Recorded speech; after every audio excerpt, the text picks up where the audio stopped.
स्वागत है। आज हम वाई कॉम्बिनेटर यानी YC के एक पार्टनर के अनुभवों के आधार पर बात कर रहे हैं। सवाल सीधा सा है, क्या किसी को स्टार्टअप शुरू करना चाहिए, और अगर हाँ तो भाई इसकी तैयारी कैसे की जाए। हमारा मकसद है कि इस सोर्स से जो ज़रूरी बातें हैं, जो नज़रिए हैं, उन्हें सामने लाएं, ताकि जो लोग स्टार्टअप के बारे में सोच रहे हैं उन्हें थोड़ी स्पष्टता मिले। तो चलिए इस पर गहराई से बात करते हैं।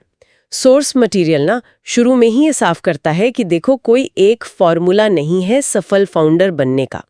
वो जो फिल्मों में दिखाते हैं ना, स्टीव जॉब्स या मार्क जुकरबर्ग वाली कहानी, वो पूरी सच्चाई नहीं होती है। और हाँ, स्कूल में टॉप करना या पिछली नौकरी में बहुत सफल होना, वो भी कोई गारंटी नहीं है कि स्टार्टअप चल ही जाएगा। हाँ बिल्कुल। और यहीं पर जो सबसे अहम गुण सामने आता है वो है रेजिलियंस, मतलब मुश्किल हालात में टिके रहने की क्षमता। क्योंकि शुरू में ना लगातार फेलियर मिलता है, लोग आलोचना करते हैं और वो बहुत पर्सनल लगता है, दिल पे लगता है। और मजे की बात यह है कि जो बाहर से बहुत कॉन्फिडेंट दिखता है ना, जरूरी नहीं कि उसमें उतनी ही रेजिलियंस हो। सोर्स में एक बड़ा अच्छा उदाहरण है वेंचलिंग के फाउंडर साई जी का। अच्छा। हाँ, शुरू में वो और उनके को फाउंडर मतलब एकदम शांत किस्म के इंजीनियर थे। इन्वेस्टर्स को तो शक था कि ये लोग ये बायोटेक कंपनियों को सॉफ्टवेयर बेच भी पाएंगे या नहीं।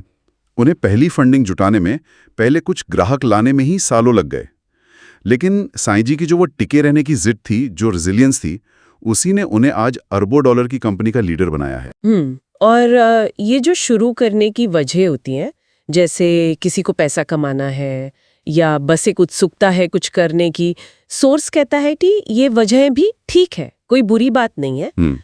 पर असल सवाल ये है कि क्या ये वजह वक्त के साथ टिक पाएंगी। सही बात है। क्योंकि ज्यादातर जो टिकाऊ मोटिवेशन होती है ना, वो काम में गहरी दिलचस्पी से आती है या फिर उन लोगों से जिनके साथ आप काम कर रहे हैं।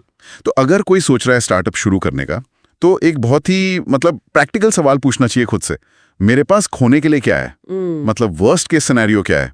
जैसे क्या मान लीजिए 1 साल बिना सैलरी के रह सकते हैं अगर स्टार्टअप नहीं चला तो? अब ये हर किसी के लिए अलग होगा, जाहिर है। एक नया ग्रेजुएट है, उसके लिए शायद उतना बड़ा रिस्क ना हो जितना कि किसी ऐसे के लिए जिसकी अच्छी खासी नौकरी है, परिवार है। हाँ, और इसी हिसाब किताब में ना एक और चीज जोड़नी चाहिए, सीखने का जो फायदा है उसकी वैल्यू। स्टार्टअप शुरू करने का जो अनुभव है वो अपने आप में एक क्रैश कोर्स जैसा है। Sales, product development, customer support, पता नहीं क्या क्या सीख जाते हैं लोग। सही।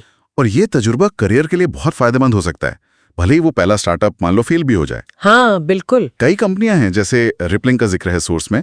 वो जानबूझकर ऐसे लोगों को हायर करती हैं जो पहले फाउंडर रह चुके हों, क्योंकि उनमें वो एक पहल करने की, चीजों को संभालने की क्षमता दिखती है। निक ग्रैंडी का भी उदाहरण है। उनकी पहली YC स्टार्टअप वंडरबार वो बंद हो गई। अच्छा। पर वो एयरबीएनबी के पहले एम्प्लॉइज में से एक बने और बाद में उन्होंने आउटस्कूल नाम की एक सफल कंपनी शुरू की। तो कहने का मतलब है कि स्टार्टअप का अनुभव ना कई बार ऐसे दरवाजे खोल देता है जिनके बारे में सोचा भी नहीं होता। तो फिर सवाल ये उठता है कि अगर कोई भविष्य में स्टार्टअप करना चाहता है तो तैयारी कैसे करे, अभी से क्या कर सकता है। सोर्स बताता है कि अक्सर आइडियाज और को फाउंडर, ये दोनों चीजें साथ साथ मिलती हैं। हाँ, ये होता है। इसकी शुरुआत हो सकती है स्मार्ट लोगों के साथ आइडिया पर बस बातचीत करने से। वो लोग जिनके साथ आपको मुश्किल प्रॉब्लम सॉल्व करने में मजा आता है या जो आपको लगता है कि आपको बेहतर बनाते हैं। बिल्कुल। और इन्हीं बातचीत के दौरान आइडियाज पर रिसर्च भी करें। और अगर आपके आसपास ऐसे लोग नहीं है तो शायद अपना माहौल बदलने की जरूरत है। और इसका सबसे अच्छा तरीका हो सकता है किसी मौजूदा स्टार्टअप में काम करना। ये अच्छा पॉइंट है। वहां आपको स्टार्टअप कैसे चलता है, वो अंदर की बातें पता चलेंगी और ऐसे लोग भी मिलेंगे जो शायद भविष्य में आपके को फाउंडर बन जाए। फिर अगला कदम, आइडियाज को साइड प्रोजेक्ट्स में बदलना, चाहे कितना भी छोटा क्यों ना हो, कुछ बनाकर लॉन्च करें। इससे ना वो सिर्फ सोचने वाली स्टेज से आगे बढ़कर कुछ करने का अनुभव मिलता है। या फिर ऐसा को फाउंडर ढूंढे जिसे कोडिंग आती हो। सही।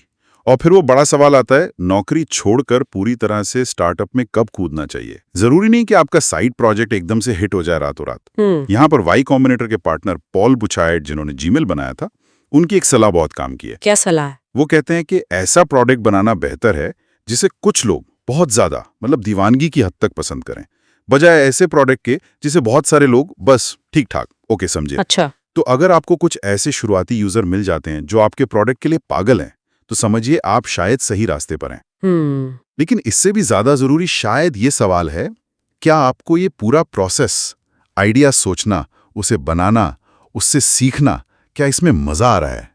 क्या ये चीज़ आपको एनर्जी दे रही है, खासकर आपकी जो अभी की नौकरी है उसके मुकाबले? हाँ, ये जरूरी सवाल है। और क्या आप अपने साइड प्रोजेक्ट वाले साथियों के साथ काम एंजॉय कर रहे हैं? अगर इन सब का जवाब हाँ है और वो लोग भी आगे बढ़ना चाहते हैं, तो फिर ये एक मजबूत संकेत है कि हाँ, अब शायद कूदने का सही समय है। तो कुल मिलाकर इस पूरी बातचीत से जो मुख्य बातें निकली वो ये हैं।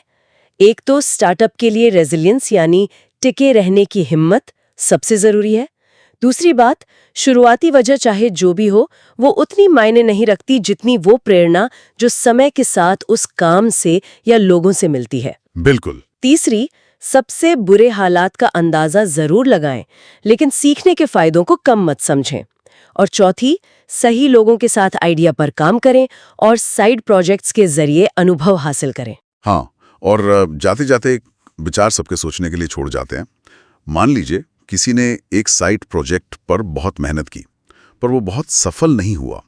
उस अनुभव से मिली कौन सी एक सीख या कोई ऐसा हुनर होगा जो उनके करियर को सबसे ज्यादा फायदा पहुंचा सकता है, भले ही वो भविष्य में फिर कभी कोई स्टार्टअप शुरू ना करें? इस पर सोचिएगा।